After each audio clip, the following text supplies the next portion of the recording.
welcome to this week's hashtag Toe to Toe. This week I'm joined by Callum, Joe and Spencer. Guys, thank you for coming in. We need to get your reaction from Saturday. Congratulations, Callum. Can you just break it down for us? Yeah, it was a good win.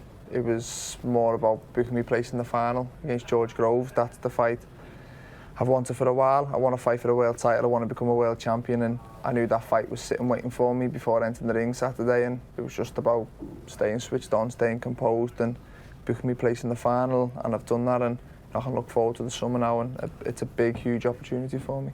Joe, were you happy with your man's performance? Yeah, there was. We got on the plane on Monday. Before it took off, we got the phone call that Bramer was out, and I said we were gutted, disappointed. It was a real breakout fight for Callum to beat Jürgen Bramer. We lost that, and then when we landed, we had a new opponent. We had to go away, study, revise, and the way Callum handled himself that week, went in the ring, and like I said there, we did a Jose Mourinho. We parked the bus up and we just jabbed and just got ourselves into the final, and take no risk, no cuts, and injury free, and look forward now to George Groves on June the 2nd. Great stuff. Well, we'll get started this week. We've got a few tweets to get through. The first one is from Richard. Is the Groves fight a big step up for Callum? Should he take a tune-up before July? Obviously, that's if the fight gets postponed a month. No, there'll be no... we're not going to run the risk of having a warm-up. Like I say, what's on the line, the big prize, the world title, and to go in there, and there's no guarantees you could damage your hand. Callum will be wrapped in cotton wool now till June the 2nd, and the first part of the question was a big step up for Callum fighting George Groves. Yeah, he's fighting for a world title. George Groves is having a great career. He's dusted himself down, come back well, had great performances, and is on a roll. And yeah, it's a step up for Callum Smith. It's his first world title fight. George Groves has been in them a few times now, and he has the experience in that. But this is what Callum Smith has always wanted, and he's got the opportunity now to become a world champion. Callum, just tell us, how did you feel when you heard the news that your fight with George Groves might be postponed or maybe replaced even?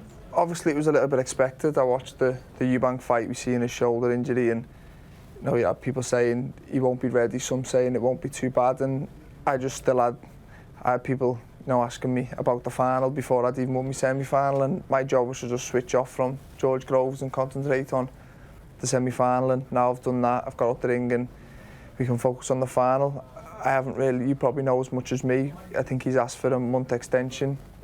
Will he be given it? We don't know, it's one of them, but I'd like to fight George Groves in the final. I entered the tournament to become a world champion, and to beat George Groves for his world title, and if he was to leave and take his belt with him, then I'd be a little bit disappointed, but I've booked my place in the final. I'll be in the ring. Whoever's the other side of the ring's kind of out of my hands. I've just got to sit and wait. Spencer, we'll bring you in for this one. This one's from Thomas Lyons. What weaknesses, if any, did you see in Groves' performance against Cox and Eubank? The weakness I saw in the Jamie Cox fight was that Jamie Cox went to his body, and it seemed to me that it kind of hurt him. It shook him a little bit. I didn't see any weaknesses in the Eubank fight. He fought a superb fight. Like I said last week, the greatest apologies to George Groves, because I didn't think that he had that inside of him.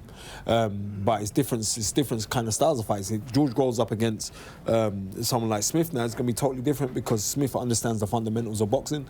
You know what I mean? And this guy, Joe Gallagher here, even though he can be a nuisance sometimes, but I love him, he knows I love you, right?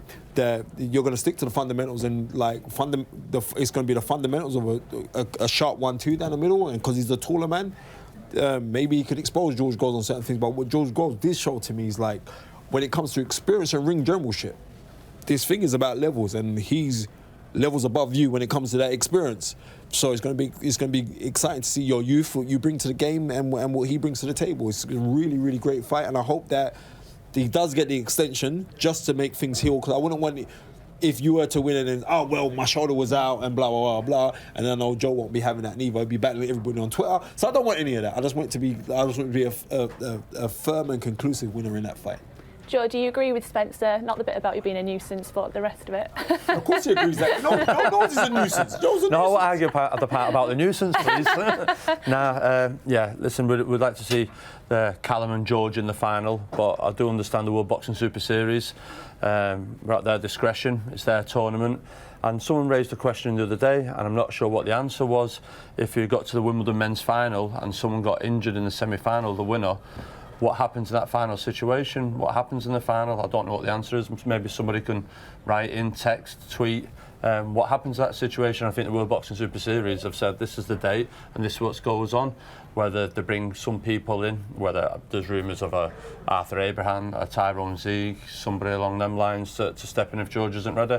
We don't know, but hopefully common sense prevails and it's put back a month, even 2 months, because that's what everyone wants to see. George Groves and Callum Smith, the number 1 and number 2 seeds, go head to head.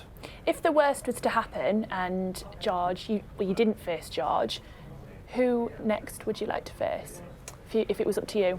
If it was up to me, Yeah. one of the other champions, like I say, is Caleb Truax, Benavidez and Gilberto Ramirez. They're the 3 other champions, and I want to become a world champion. I feel I'm good enough to beat any of the world champions, and I just want to finally be given the opportunity. I've been waiting a long time for it, and I don't think there's anyone outside the world champions who I could beat and get credit for beating. I think the only person I can beat now and where I gained a little bit of credit and recognition for is one of the world champions, and that's what I'd like in the final.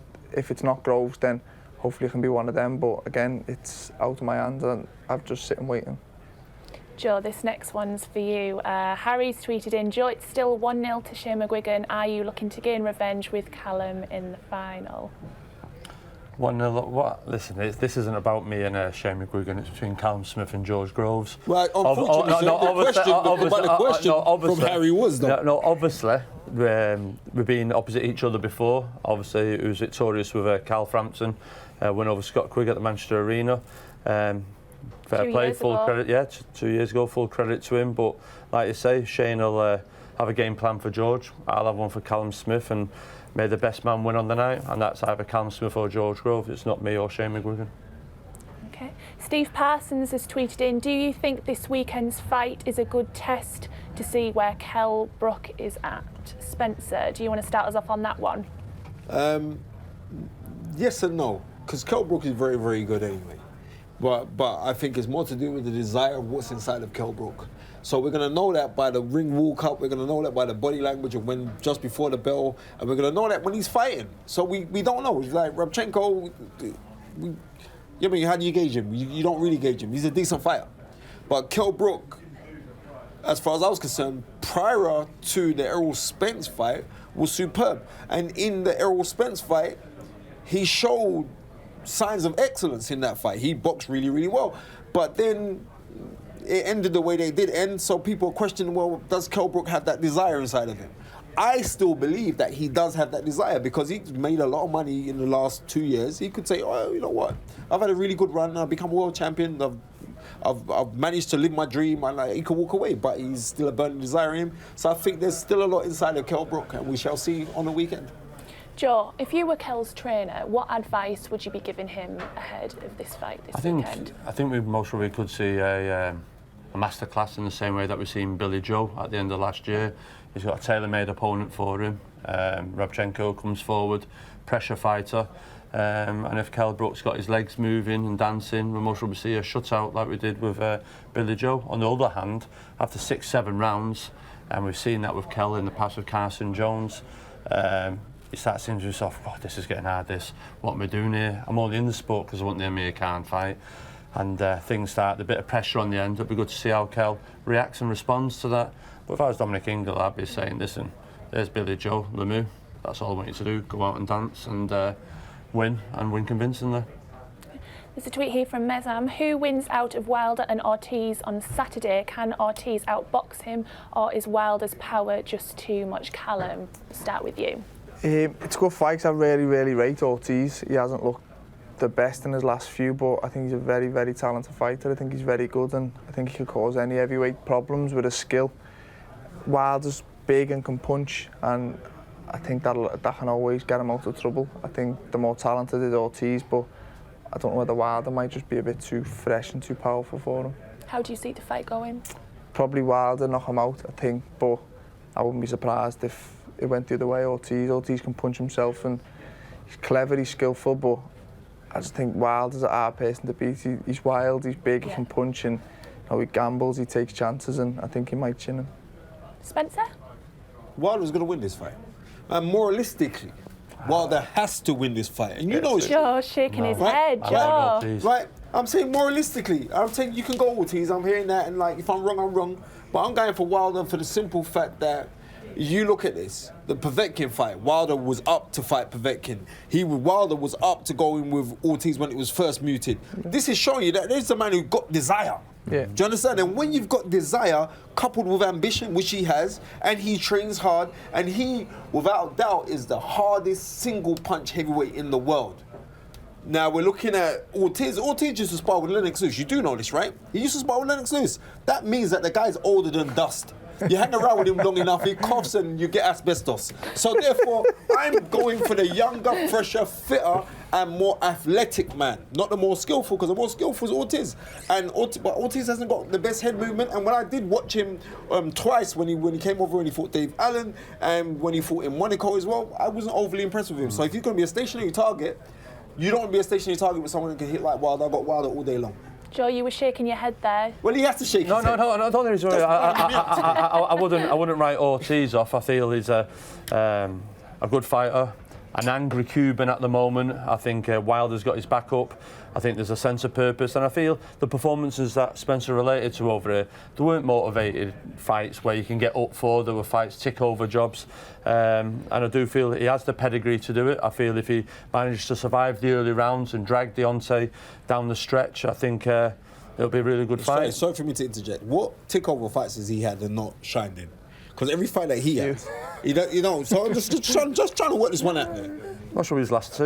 Right. But I haven't seen him with they're like, I'm just going to tick over. Yeah. So, you know what I mean? You can't have it both ways, Joseph. No, but I understand, although it's not reported, no one knows what his age is, but he could make history this weekend as being the oldest heavyweight world champion in the world. So we'll wait and see. But I think it's a very good fight, and the winner has to fight the winner of AJ and Parker. Yeah, I agree what you're saying is in Wilder.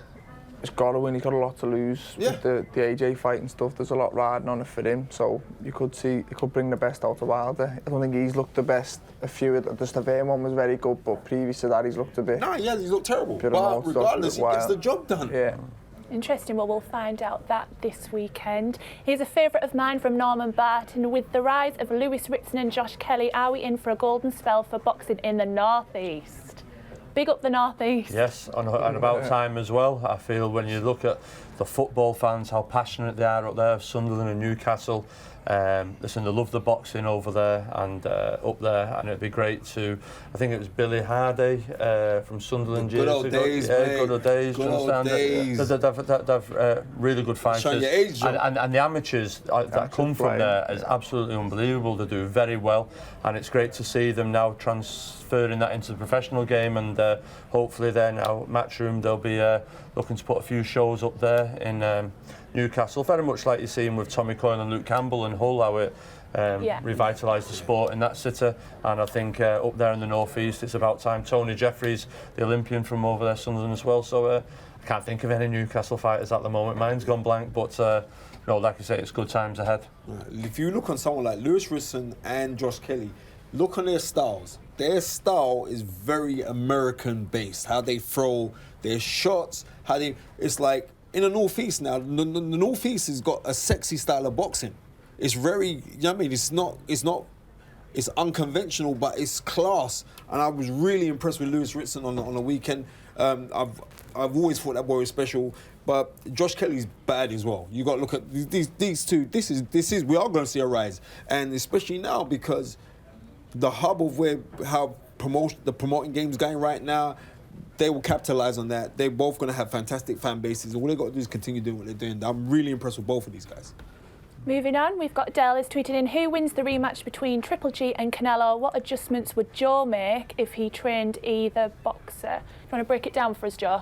I'm going Canelo on the rematch. I was just asked on the way in about it. I thought Canelo fought a very tactical fight early on last time. Triple G struggled with the movement. I thought his combination punching was fantastic, Canelo.